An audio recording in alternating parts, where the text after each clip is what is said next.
This clip is brought to you by SaveWithConrad.com.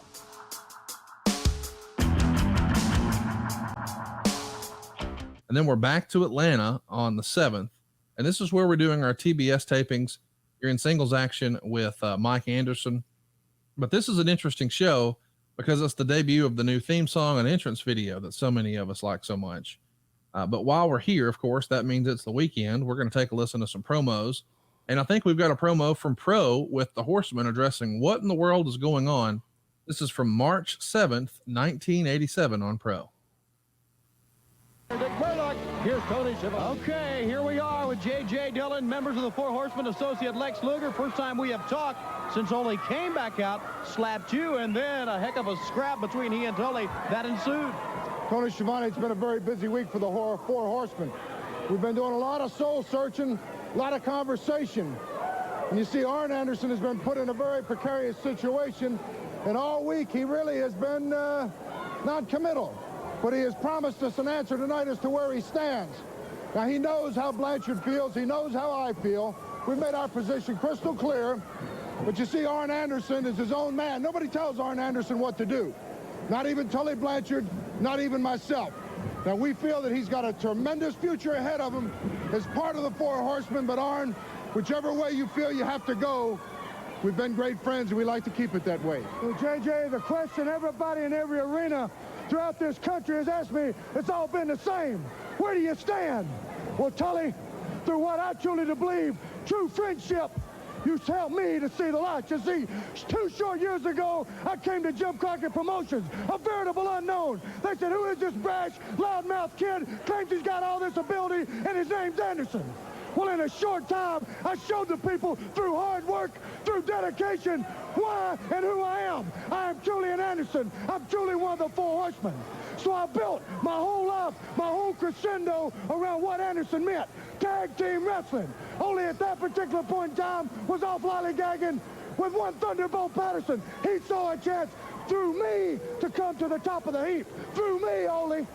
So we did that. I built my whole life on a crescendo for one ill-fated night.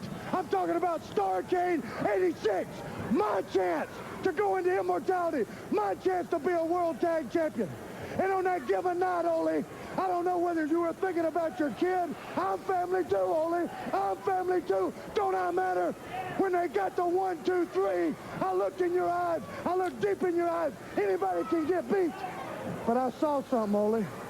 I saw the fire was no longer there. When an Anderson gets beat, the fire burns more intensely than ever.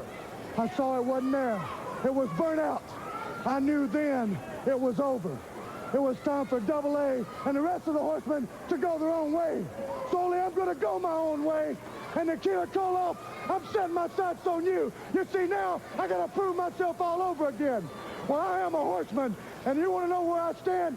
Always a Horseman, forever. And we'll see you next week on NWA Pro Wrestling. NWA Pro Wrestling is a presentation of a... And what a great promo that we saw there. At this point in your career, probably one of the most important promos you ever did, right? What a crossroads.